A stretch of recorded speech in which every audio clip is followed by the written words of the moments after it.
نحمده ونصلي على رسوله الكريم أما بعد فأعوذ بالله من الشيطان الرجيم بسم الله الرحمن الرحيم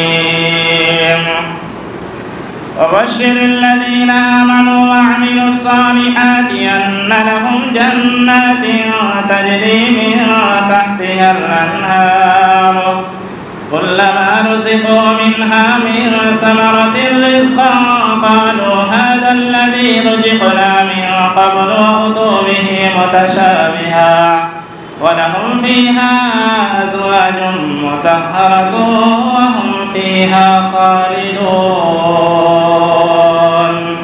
وقال الله تعالى في موضع آخر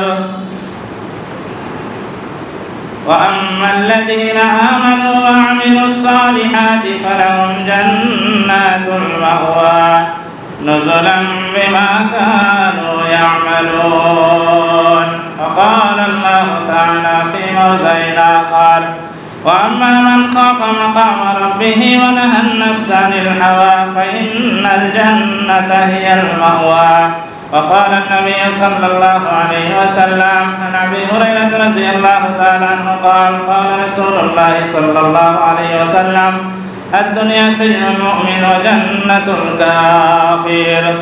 শ্রদ্ধেয় সম্মানিত অত্র এলাকার মুসলিম সমাজ, যাবতীয় প্রশংসা গুণগান গুণকীর্তন সেই মহান আল্লাহ পাকের জন্যই যে আল্লাহ পাক আমাদেরকে পবিত্র জুমার মসজিদে একত্রিত হওয়ার তৌফিক দিয়েছেন। সেই মহান মুনিবের দরবারে একবার প্রশংসা করি, সকলে পড়ি আলহামদুলিল্লাহ। দিনের প্রশংসার পর বিশ্বের নবী মাহমুদ আল্লাহ মুরুদুল্লাহ জনাবে মুহাম্মদুর রাসূলুল্লাহ সাল্লাল্লাহু আলাইহি ওয়াসাল্লাম দিনের উপরে শত সহস্র দরুদ ও সালাম অবতীর্ণ হোক, সকলে বলুন আল্লাহুম্মা আমিন। আল্লাহুম্মা সাল্লি আলাইহি আল্লাহুম্মা বারিক আলাইহি। আমি আপনাদের সামনে সূরা বাকারার 25 নম্বর আয়াত, সূরা সিজদার 19 নম্বর আয়াত এবং সূরা নাজিয়াতের 40-41 নম্বর আয়াত তেলাওয়াত করেছি। এই আয়াতকে সামনে রেখে বিষয়বস্তুর উপরে কথা বলে আমি আমার বক্তব্য শেষ করব ইনশাআল্লাহ। মা তাওফীক ইল্লা বিল্লাহ। গত জুমাতেই আপনারা শুনেছেন যে একটা বিষয়ের উপরে আলোচনা শুরু হয়েছে, সেটা হলো জান্নাত, যেটা প্রত্যেকটা মানুষের আশা যে আমি সেই জায়গাটা লাভ করতে চাই, সেই জায়গায় যেতে চাই, সে যে ধর্মেরই লোক হোক না কেন। তা আমরা মুসলমান হিসাবে কোরআন বিশ্বাস করি, হাদিস বিশ্বাস করি, নবীকে বিশ্বাস করি, কবরের আযাবকে বিশ্বাস করি, আখিরাত বিশ্বাস করি, জান্নাত জাহান্নাম বিশ্বাস করি। আমাদের জন্য গুরুত্বপূর্ণ বিষয় হলো যে সেই জায়গায় যেতে তো আমরা সবাই চাই, কিন্তু যেতে গেলে কিছু নিয়ম কানুন আছে, সেই নিয়ম কানুন আমাদেরকে দুনিয়ায় করতে হবে, সোজা কথা। গত জুমাতে আলোচনা হয়েছে যে জান্নাতের 8টি স্তর আছে, তার মধ্যে সবচাইতে উচ্চ মাকাম যে জান্নাত হলো, সেই জান্নাতের নাম হলো জান্নাতুল ফিরদাউস। সেই সম্পর্কে গত জুমাতে আলোচনা হয়েছে যে 7টা গুণ থাকলে সেই জান্নাতে আপনাকে আল্লাহ দেবেন। দ্বিতীয় নম্বরে জান্নাতে যে আলোচনা হবে আজকে, সেই জান্নাতের নাম হলো জান্নাতুল মাওয়া। এই জান্নাতুল মাওয়াতে আল্লাহ রাব্বুল আলামিন কাদেরকে দেবেন, কাদের স্থান হবে, এটা কোরআন শরীফে আল্লাহ বলেছেন। জান্নাতুল মাওয়া, মাওয়া মানে হলো আশ্রয়স্থল বা ঠিকানা। অন্তত আমরা একটা জান্নাত পেলেও আমরা সাকসেস হয়ে যাব, কিন্তু আল্লাহ রাসূল বলেছেন যে তোমরা জান্নাত যখন আশা করবে, আল্লাহর কাছে চাইবে, তখন জান্নাতুল ফিরদাউস কামনা করবে। অবশ্যই জান্নাতের মধ্যে সুখ আর সুখ, দুঃখ বলে কোনো জিনিস নেই। যত কষ্ট দুঃখ পৃথিবীতে আসে আপনি যদি একবার জান্নাতে প্রবেশ করতে পারেন, তাহলে জান্নাতে দুঃখ বলে কোনো জিনিস, দুঃখ কথাটাই থাকবে না। কোনো রকমের দুঃখ সেখানে নেই, শুধু সুখ আর সুখ। জান্নাতে এমন সুখ আছে যে আপনার যেটা আপনি পরিকল্পনা মানে কল্পনার বাইরে যে সুখ সেটা আছে, আপনার চিন্তার বাইরে সুখ আছে জান্নাতে। একটা মানুষ চিন্তা করে কত দ্রুত যে একটা বিল্ডিং যখন বানায় মানুষ 5 তলা কি 3 তলা একটা ঘর বানাবে, তখন শুয়ে শুয়ে 2 মিনিটের মধ্যে মানুষটা চিন্তা করে যে আমি 3 তলা একটা ঘর তৈরি করব। এই দোতলাতে 4টা রুম হবে, 3 তলাতে 3টা রুম হবে, নিচে তলাতে গোডাউন হবে, দোকান ঘর হবে। এটা 2 মিনিট 3 মিনিটের মধ্যে একটা মানুষ চিন্তা করে নেয়। কিন্তু কাজটা করতে অনেক লং সময় লাগে। মিস্ত্রি ডাকতে হয়, তারপরে যারা ঘর নকশা করে তাদেরকে ডাকতে হয়, ইঞ্জিনিয়ার ডাকতে হয়, তারপরে কাজ করতে হয়, অনেক লং টাইম লাগবে। কিন্তু চিন্তা করে একটা মানুষ শুয়ে শুয়ে কিংবা বসে বসে 2 মিনিটে চিন্তাটা করা হবে। চিন্তা মানুষ খুব তাড়াতাড়ি করতে পারে, কিন্তু আল্লাহ রাব্বুল আলামিন বলছেন চিন্তার বাইরে সুখ আছে এই জান্নাতে। জান্নাত এমন একটা জায়গা যেখানে আপনার কোনো ধরনের কষ্ট আপনি সেই জায়গায় পাবেন না, সেই জায়গায় কোনো রকমের কষ্ট আপনাকে দেওয়া হবে না। এই জায়গাতে আমরা সবাই যেতে চাই, কিন্তু যেতে গেলে কিছু প্রসেস আছে। চাকরি তো আমরা সবাই করতে চাই, কিন্তু চাকরি করতে গেলে তার কিছু প্রসেস আছে।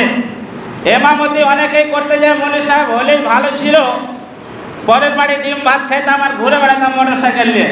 কিন্তু এখানে আসতে গেলে তো কিছু প্রসেস আছে। আপনি জীবনে মাদ্রাসার বারান্দা যায়নি, এখানে এসে কাজ হবে আপনার? হবে না। এই জায়গায় যদি আপনাকে কথা বলতে হয়, নিয়মিত কোরআন হাদিস আপনাকে যথারীতি স্টাডি করে আসতে হবে এখানে। সেই রকমই জান্নাত যেতে গেলে আপনাকে দুনিয়াতে অবশ্যই পরিশ্রম করতে হবে। পরিশ্রম ছাড়া আপনি কোনো জিনিস পাবেন না। দুনিয়াতে যেমন পাবেন না, মরার পরে জান্নাতও পাবেন না।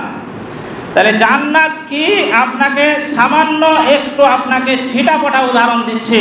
আল্লাহ রাব্বুল আলামিন বলছেন ওয়াবাশশিরিল্লাযীনা আমানু ওয়া আমিলুস সালিহাতি আন্না লাহুম জান্নাতিন তাজরি মিন তাহতিহাল আনহার কুল্লামা রুযিকু মিনহা মিন সামারাতির রিজকান ক্বালু হাযাল্লাযী রুযিকনা মিন ক্বাবলু ওয়া উতু বিহি মুতাশাবিহা ওয়ালাহুম ফীহা আজওয়াজুম মুতাহহারাতুন ওয়া হুম ফীহা খালিদুন। আল্লাহ রাব্বুল আলামিন বলছেন, হে নবী, আপনি যারা ঈমান এনেছে এবং সৎ কর্ম করেছে তাদেরকে সেই জান্নাতের সুসংবাদ দিন। যারা দুনিয়ায় ঈমানদার দাবি করেন, এখানে কতগুলো লোক আমরা এসেছি, গজদর পাড়ায় যত মানুষ বসবাস করি সবাই ঈমানদার, নামাজ পড়ি আর না পড়ি, রোজা রাখি আর না রাখি, দাবি আমরা করি যে আমরা ঈমান এনেছি, আল্লাহকে বিশ্বাস করেছি। আল্লাহ রাব্বুল আলামিন বলছেন যারা ঈমান এনেছে এবং সেই অনুযায়ী সৎকর্ম করেছে তাদেরকে সেই জান্নাতের সুসংবাদ দেন, যেই জান্নাতের তলদেশে নহর প্রবাহিত আছে। অন্য আয়াতে আল্লাহ বলছেন দুধের নহর প্রবাহিত আছে, মধুর নহর প্রবাহিত আছে, তারপরে শরাবের নহর প্রবাহিত আছে। নহর চলতেছে, এটা কোনো বাটিতে কিংবা কোনো হাঁড়িতে আপনাকে দেওয়া হবে না। দুধের নহর চলতেছে, স্বচ্ছ দুধ, যেটা কোনোদিন স্বাদ অকল্পনীয় স্বাদ, যেটার স্বাদ কোনোদিন পরিবর্তন হবে না। মধুর নহর জান্নাতের তলদেশে চলতেছে, আপনি ইচ্ছা যখন ইচ্ছা তখন আপনি খেতে পারেন। শরাবের নহর চলতেছে, আপনাকে কেউ বাধা দিবে না। জান্নাতে ফল দেওয়া হবে জান্নাতীদের, জান্নাতেরা বলবো বিকল ফল আমরা ইতিপূর্বে খেয়েছি। ওই রকমই ফল দুনিয়াতে যেই রকম ফল আপনি খেয়েছেন সেই আকৃতির ফল হয়তো আল্লাহ জান্নাতে দেবেন, কিন্তু স্বাদ এরকম নয়, স্বাদ ভিন্ন রকমের স্বাদ আপনি পাবেন জান্নাতে। আল্লাহ রাব্বুল আলামিন বলছেন ওয়াজওয়াজুম মুতাহহারাতুন ওয়া হুম ফীহা খালিদুন। জান্নাতীদেরকে হুর দেওয়া হবে, জান্নাতীদেরকে জীবন সঙ্গিনী দেওয়া হবে, জান্নাতীদেরকে পবিত্র সঙ্গিনী দেওয়া হবে। জান্নাতের সুখ বর্ণনা করে শেষ করা যাবে না। জান্নাতে আল্লাহ রাব্বুল আলামিন বলছেন পবিত্র রমণী, পবিত্র সঙ্গিনী দেওয়া হবে জান্নাতীদেরকে।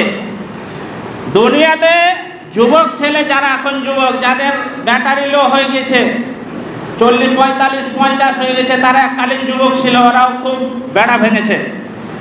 এখন ব্যাটারি লো, এখন কিছু করতে পারছে না। কিন্তু যাদের এখনো ব্যাটারি চার্জ আছে 20, 25, 30, 35, তারা এই রাস্তাতে একটা বেটি ছেলে দেখলে আর জি চমকে উঠে, আরে আল্লাহ কি সুন্দর গেল রে। এই রাস্তা দিয়ে হাঁটি, স্কুল খোলা থাকে, এক দোকানে এক ছেলে চকলেট খাচ্ছে আর রাস্তা ধারে এক বেটি ছেলে দাঁড়িয়ে আছে, কি সুন্দর মাল রে, জান শান্তি হয়ে গেল রে, বলে না? কিন্তু আল্লাহ রাব্বুল আলামিন বলেছেন জান্নাতের হুরের পায়ের যে ধুলা পরিমাণ সমান তারা সুন্দরী নয়, তাদেরকে দেখে যুবকের সারা রাত ঘুম নেই, জি মোবাইলে হ্যালো যান তোমার লেগে খাওয়া দাওয়া সব ছেড়ে দেশে যান বলে না। আপনার ছেলে বলে ঘরে ঢুকে, আপনি তো এক ঘরে ঢুকে এসি চালিয়ে আরামে ঘুমিয়ে আছেন, দুনিয়ার গরমও বুঝতে পারে না, দুনিয়ার কষ্ট যার বাড়িতে এসি চলছে ভাবছি এই দিনে ওই দুনিয়ার কষ্ট কিছুই বুঝতে পারে না। আর এক ঘরে অ্যান্ড্রয়েড সেটলিয়ার বেটা ঘুমেছে, তো বলছে আমার বেটা খুবই ভালো। ভালো কি দেখেন না, কোথায় লাইন করে বসে আছে, সারা রাত হ্যালো আর গেল করছে, ও করে না। সামান্য দুনিয়ার মেয়ে একটা এমন মেয়েকে পছন্দ করেছে, ও 10টা লোককে যে দেখায় যে আমি এই মেয়েটাকে বিয়ে করবো, পছন্দ হয়েছে, দেখেন তো 10টাই বলছে না ভালো নয় দেখতে, বলছে না আমার কাছে ওটাই বিশ্ব সুন্দরী, ওটাই আমি বিয়ে করবো বলে না। এরকম গজদর পাড়ায় ছেলে নেই, আপনাকে হাতে ধরে আমি দেখিয়ে দেবো। কেউ পছন্দ করছে না, কিন্তু ও বলছে না ওটাই আমার জন্য বিশ্ব সুন্দরী। তাহলে সামান্য দুনিয়ার মেয়ে নিয়ে যদি এত পাগল হয়ে যায়, তাহলে আল্লাহ বলছেন পবিত্র সঙ্গিনী জান্নাতে দেওয়া হবে, তাহলে সেইগুলো দেখে কত আনন্দ হবে আর কি পরিমাণ জান্নাতীরা খুশি হবে। যেই জান্নাতি হুরদেরকে কোনো চোখ স্পর্শ দেখেনি, কোনো হাত স্পর্শ করেনি, এত সুন্দরী তারা, এই রকম জীবন সঙ্গিনী জান্নাতীদের জন্য আল্লাহ রেডি করে রেখেছেন। যদি আপনার কর্ম ভালো হয় তাহলে আপনি এইগুলো ভোগ করতে পারবেন। জান্নাতুল মাওয়া কাদেরকে দেওয়া হবে? আল্লাহ রাব্বুল আলামিন বলছেন, আম্মাল্লাযীনা আমানু ওয়া আমিলুস সালিহাতি ফালাহুম জান্নাতুল মাওয়া নুজুলাম বিমা কানু ইয়ামালুন। সূরা সাজদা আয়াত নাম্বার 19। কয়েকটা জুমাতে সূরা আয়াত নাম্বার বলিনি তো কয়েকজন অভিযোগ করেছে যে মনি সাহেব মনে হয় বক্তব্য দেখে আর তাই না, আগে প্রথমে কোরআনের আয়াতের নাম্বার বলতো, তার জন্য আবার নাম্বারগুলো বলছি যে আপনি দেখে বাড়িতে মিলান যদি আপনার অসুবিধা হয়। সূরা সাজদা আয়াত নাম্বার 19 আল্লাহ রাব্বুল আলামিন বলছেন, আম্মাল্লাযীনা আমানু ওয়া আমিলুস সালিহাত, যারা ঈমান এনেছে এবং সেই অনুযায়ী কাজ করেছে। ঈমান আপনাকে যদি আনতে হয়, আপনি যদি বলেন যে আমি ঈমানদার, আমি ঈমান এনেছি, তাহলে ঈমানের দাবি অনুযায়ী আপনাকে 5 ওয়াক্তের নামাজ পড়তে হবে, ঈমানের দাবি অনুযায়ী রমজান মাসের রোজা করতে হবে, ঈমানের দাবি অনুযায়ী আপনাকে যাকাত ফরজ হলে যাকাত দিতে হবে, ঈমানের দাবি অনুযায়ী আপনার উপরে হজ ফরজ হলে হজ করতে হবে।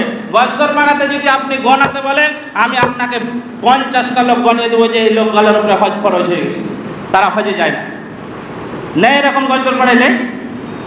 তাহলে আপনি যে দাবি করছেন যে আমি ঈমানদার, আল্লাহ বলছেন যারা ঈমান এনেছে এবং ঈমান অনুযায়ী কাজ করেছে তাদের জন্য সুসংবাদ, তাদের জন্য পুরস্কার হলো জান্নাতুল মাওয়া। আল্লাহ রাব্বুল আলামিন সূরা নাজিয়াতে বলছেন, ওয়া আম্মা মান খাফা মাকামা রাব্বিহি ওয়া নাহান নাফসা আনিল হাওয়া ফাইন্নাল জান্নাতা হিয়াল মাওয়া। সূরা নাজিয়াত আয়াত নাম্বার 40 এবং 41। আল্লাহ রাব্বুল আলামিন বলছেন জান্নাতুল মাওয়ায় তাদেরকে আমি প্রবেশ করাবো, তাদের জন্য আমি তৈরি করে রেখেছি যাদের দুনিয়াতে শক্তি সামর্থ্য আছে, শক্তি আছে, সামর্থ্য আছে, পাওয়ার আছে, ক্ষমতা আছে, থাকার পরেও একটা অন্যায় কাজ থেকে সে আল্লাহর ভয়ে দূরে সরে থাকে, ওই লোকটাকে কিয়ামতের মাঠে জান্নাতুল মাওয়ায় আমি দেব। আপনি হয়তো কথাটা বুঝতে মনে হয় পারেননি। যেই লোকের দুনিয়াতে পাওয়ার আছে, ক্ষমতা আছে, শক্তি আছে, লাঠি পাটি আছে, বংশবলী আছে, যে আমি এই অন্যায়টা করব, গজদর বানার লোক, দেখেন কেউ কিন্তু রাগ করিয়েন না, যেহেতু খুতবা এখানে হচ্ছে তাই নামটা আসছে, এখানে নাও থাকতে পারে এই লোক, আপনি খবরদার নিজের দিকে টানবেন না। এমন লোক আছে যে তার সব কিছু ক্ষমতা আছে, যে আমি এই অন্যায়টা করব, গজদর পাড়ার লোক কেউ আমাকে কিছু করতে পারবে না, কিন্তু আমি করছি না শুধুমাত্র আল্লাহর ভয়ে, আল্লাহর সামনে আমাকে দাঁড়াতে হবে কিয়ামতের মাঠে, এর জন্য আমি অন্যায় কাজ থেকে, ওই কাজটা থেকে আমি দূরে সরে আসি। এই রকম লোককে আল্লাহ রাব্বুল আলামিন কাল কিয়ামতের মাঠে জান্নাতুল মাওয়ায় দিবেন, বলুন সুবহানাল্লাহ। কিন্তু দুঃখের বিষয়, এখানে এখন পর্যন্ত আমি দেখিনি, অন্য জায়গায় দেখেছি ওর পাওয়ার নেই, ক্ষমতা নেই, টাকা পয়সাও নেই, কিন্তু একটা অন্যায় করবে তাই পাওয়ারওয়ালা লোক খুঁজে বেড়ায়, যে ওই লোকটার তো পাওয়ার আছে, দেওয়ার চালামু করে বেড়ায়, চামচা যাকে বলে, যে আমাকে একটু আপনি মাথায় হাতটা রাখেন, আমি এই জমিটা দখল করব, আপনার হাত আমার দরকার। এইরকম লোক গজদরবারে এখনো হয়নি, আল্লাহ যেন না হয়। অন্য জায়গার কথা বলছি, ওর পাওয়ার নেই কিন্তু পাওয়ার ওরা লোক খুঁজে বেড়ায়। আর আল্লাহ বলছেন যার পাওয়ার আছে, ক্ষমতা আছে, তারপরেও সে আল্লাহর ভয়ে অন্যায় কাজটা করছে না, ওই লোকটাকে দেবে জান্নাতুল মাওয়া। হয়তো বাইরে যা বলবেন যে মৌলী সাহেব যা খুতবা দিচ্ছে মিলে গেছে গজদরবারের সাথে, আমি কাউকে চিনি ভাই, আপনার সাথে যদি মিলে যায় তাহলে আমার কোনো দোষ আছে? এটা তো আল্লাহর কোরআনের কথা বলছি, তাই আমি আয়াত নাম্বার বলে দিচ্ছি। আপনি বাড়ি যায় বাংলা কোরআন যদি না থাকে, আপনি এই গুগলে বলবেন যে বাংলা কোরআন, চলে আসবে সূরা নাজিয়াত আয়াত নাম্বার 40-41, বাংলায় লেখা আছে স্পষ্টভাবে। আপনি দেখবেন, যদি না মিলেন আমার কাছে আসবেন যে আপনি কোনখান থেকে বলবেন। তাহলে আল্লাহর কথা আপনাকে আমি শোনাচ্ছি। তাহলে আল্লাহ বলছেন যে যাদের ক্ষমতা আছে কিন্তু আল্লাহর ভয়ে অন্যায় কাজটা করে না। একটা মেয়েকে আমার পছন্দ হয়েছে, আমার ক্ষমতা আছে, তাকে যদি আমি ধর্ষণ করি কোনো জায়গায় নিয়ে গিয়ে, কিংবা তার বাড়িতে গিয়ে যদি ধর্ষণ করি, কেউ আমাকে কিছু করতে পারবে না, কেউ কথা বলতে পারবে না আমার ব্যাপারে, কিন্তু আমি করছি না শুধুমাত্র আল্লাহর ভয়ে, ওই লোকটাকে আল্লাহ জান্নাতুল মাওয়া দেবে। তাহলে আপনি যে অন্যায় করার লেগে লোক খুঁজে বেড়াচ্ছেন যে ভাই আমি এই অন্যায়টা করব, আপনি আমার মাথায় খালি হাতটা রাখেন, বাদ বাকি দেখে কিছু বললে লোকের কাজ চলে যাওয়া। এই যে লোক যে খুঁজে বেড়াচ্ছেন, এটা কোরআনের বিপরীত পুরোটাই আপনি করছেন। আপনাকে জান্নাত দেবে? আপনি বলে রাখেন জান্নাত আপনাকে গইলা পানি দেওয়া খাওয়াবে, মরে দেখেন আপনি। হয়তো আপনাকে শুনতে খারাপ লাগছে, এই চরিত্র লোক যদি দুনিয়াতে না থাকে যে না আল্লাহর ভয়ে আমি এই কাজ অন্যায় করব না, সমাজে অন্যায় হবে। জি মোড়লেরা বিচার করতে করতে প্রতি জমাতে ওরা 2টা-2:30 সময় বাড়িয়ে ভাত খেয়েছে। প্রতিদিন অন্যায় বিচার আসছে এখানে, কোনো জমা বাদ আছে ওদের বিচার করতে দেখেন। অন্যায় যে আপনি করছেন, আপনার ক্ষমতা আছে, আপনি আল্লাহর ভয় ওখান থেকে সরে আসেন যে না আমি এটা অন্যায় করছি না, আল্লাহর ভয়, আল্লাহর কাছে আমাকে দাঁড়াতে হবে, আল্লাহ আমাকে দেখতে পাচ্ছে, স্বয়ং আল্লাহ আমাকে দেখছে। তাহলে এই জিনিসটা যদি আপনার বিশ্বাস থাকে যে আমি এই অন্যায়টা করছি, আল্লাহ আমাকে দেখছে, তাহলে আপনার দ্বারা তো অন্যায় হওয়ার কথা নয়। তাহলে তো আপনাকে আল্লাহ জান্নাতুল মাওয়া দেবে, কিন্তু আপনি অন্যায় করার লেগে হাত খুঁজে বেড়াচ্ছেন যে কার বাঁশটা দেওয়া যায়। ওই লোকটা গরিব মানুষ, জমি 1 কাঠা 2 কাঠা হয়তো কোনো রকম কিনেছে, লোকটা বেচবে না জমিটা, জোর জবরদস্তি তোকে বেচতে হবে। আমি বেচবো না, যে এখন বিটির বিয়ে দেবো, তখন হ্যাঁ তোর বিটির বিয়ে আর কি লিয়াই দলিল যায়। এরকম আমাদের দিকে খুব জোর জবরদস্তি দখল হয়, এখন অনেকটা কমেছে। আগে আমাদের দিকে রেকর্ড করা একটা গ্রাম ছিল বলিরাপুকুর জিগরি, পেপার আউট হওয়া খবর ছিল, তখন দিনে রাত্রে শুধু মার্ডার চলতো। তখন আমরা ছোটবেলা ছিলাম, তখন জোর জবরদস্তি বলতো দলিল এই সই কর, আমি এখন জমিটা বেচবি না মানে তুই সই কর, নাহলে 1 টাকাও পাবে। 5 লাখ টাকার জমি ওকে 1.5 লাখ টাকা দিয়ে জাহাজ পাঠান। এই যে আপনার পাওয়ার আছে, পাওয়ার পেয়ে আপনি অন্যায়টা করলেন, তাহলে আপনাকে আল্লাহ জান্নাত দেবে? আল্লাহ বলছেন পাওয়ার থাকার পরে যখন আমার ভয়ে বান্দা সরে যাবে যে না আমার ক্ষমতা আছে কিন্তু আমি আল্লাহর ভয়ে কাজটা অন্যায়টা করব না, তখন আল্লাহ বলছেন ফাআম্মা মান খাফা মাকামা রাব্বিহি ওয়া নাহান নাফসা আনিল হাওয়া ফাইন্নাল জান্নাতা হিয়াল মাওয়া, তাকে মাওয়া জান্নাতে দেবে। তাহলে এত স্পষ্ট কথা বলার পরেও যদি আপনার বিবেক নাড়া না দেয়, তাহলে আপনার বিবেকের তালা কখন খুলবে বলেন? একটু কড়া ভাষা বললে সমালোচনা হয় যে মৌলী সাহেব এত কড়া ভাষা বলে, কিন্তু আপনার বিবেকের তালা না খুললে তো আমাকে বলতে হচ্ছে। এত স্পষ্ট কথা বলার পরেও যদি আপনার অন্যায় আপনি না ছাড়েন, কখন ছাড়বেন বাবজি বলেন তো? কখন ছাড়বেন? ওই কবরস্থানে গিয়ে ছাড়বেন? তখন ছেড়ে তো কোনো লাভ হবে না। এখন সময় আছে, আপনি ছেড়ে দেন। অনেকের বক্তব্য শোনার পরে মন খারাপ করে বাড়ি যান, দেখেন আপনি কিন্তু আপনি ভুল ধারণায় আছেন। আপনার শত্রু আমি নয়, আর আমি আপনার জমি জায়গা কেড়ে নিতে আসিনি। আপনার জমির পাশে আমার জমি নেই, আপনার বাড়ির পাশে আমার বাড়ি নেই, এখানে আমার কেউ নেই, কিন্তু আপনাকে সতর্ক করতে এসেছি যে আপনি জাহান্নামের পথে যাচ্ছেন, আপনি জান্নাতের পথ আপনাকে দেখাচ্ছি, আপনি এই দিকে আসুন। আপনাকে আমি ভালোবাসি দিনের খাতিরে, আল্লাহর রাস্তায় আপনাকে ডাক দিচ্ছি যে আপনি এই পথ ছেড়ে দেন, আপনি জাহান্নামের পথে আছেন, জান্নাতের পথে আপনি চলে আসুন। কোনোদিন আপনার পিতা, কোনোদিন আপনার ছেলে, আপনার মেয়ে, আপনার আত্মীয় স্বজন, যেই বন্ধু বান্ধবের পিছনে হাজার হাজার টাকা আপনি খরচ করেন, সেই বন্ধু বান্ধব একদিন আপনাকে একটা ভালো কথা বলেনি যে বন্ধু তুমি এই অন্যায় কাজটা ছেড়ে দাও। আপনাকে প্রতি জুমাতে এখান থেকে আমি ভালো কাজের আহ্বান করি, আর আপনার কাছে আমি খারাপ মানে আপনার কাছে যদি আমি কোনো মানুষ যদি আলেম যদি কোনো মানুষের কাছে খারাপ হয় বক্তব্যের কারণে, তাহলে জানবেন যে ও আবু জেহেল মার খালো। আল্লাহ নবীকে আবু জেহেল সহ্য করতে পারেনি। আল্লাহ নবীর কোনো ভুল ছিল?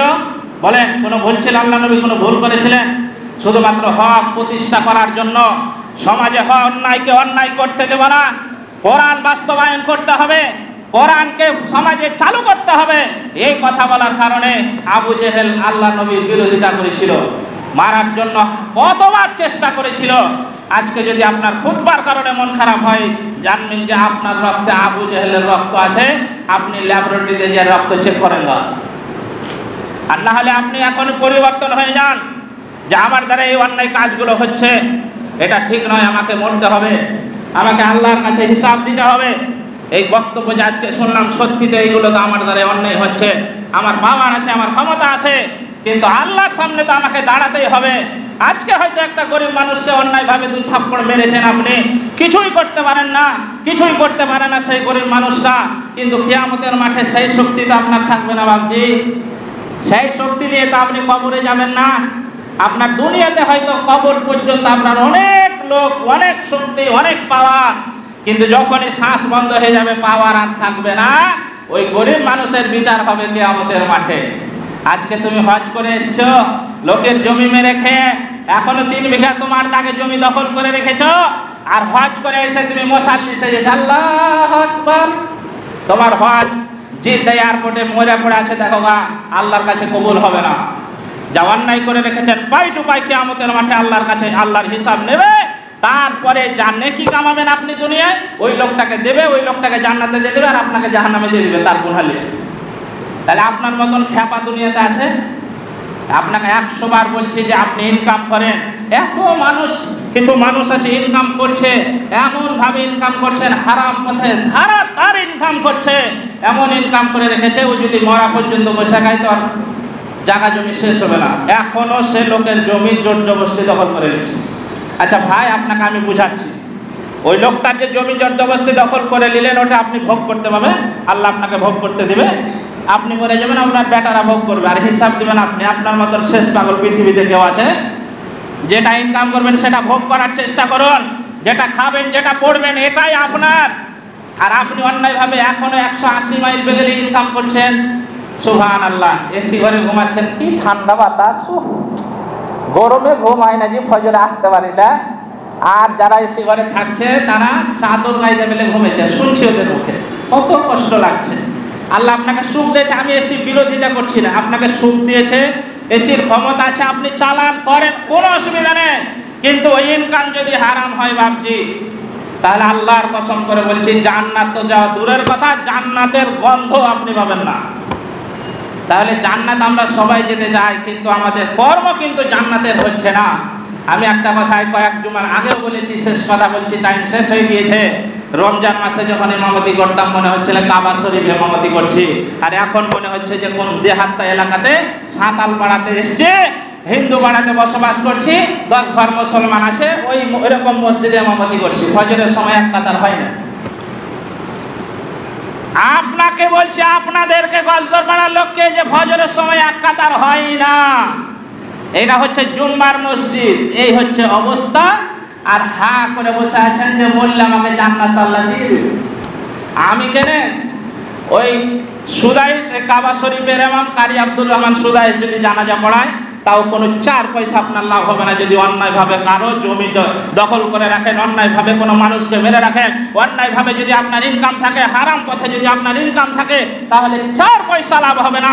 আপনি ধরে রাখেন যে আমি জাহান্নামে ঢুকেই আছি। আল্লাহ যেন আমাদেরকে জাহান্নাম থেকে বাঁচান এবং জান্নাতে মাওয়া যাওয়ার তৌফিক দান করেন। সকলে বলুন আল্লাহুম্মা আমিন। ওয়া মা আলাইনা ইল্লাল বালাগ। আল্লাহর কাছে আরো শেষের সময় দোয়া করি, আল্লাহ যারা অসুস্থ অবস্থায় আছে তাদেরকে সুস্থতা দান করো। সকলে বলুন আল্লাহুম্মা আমিন।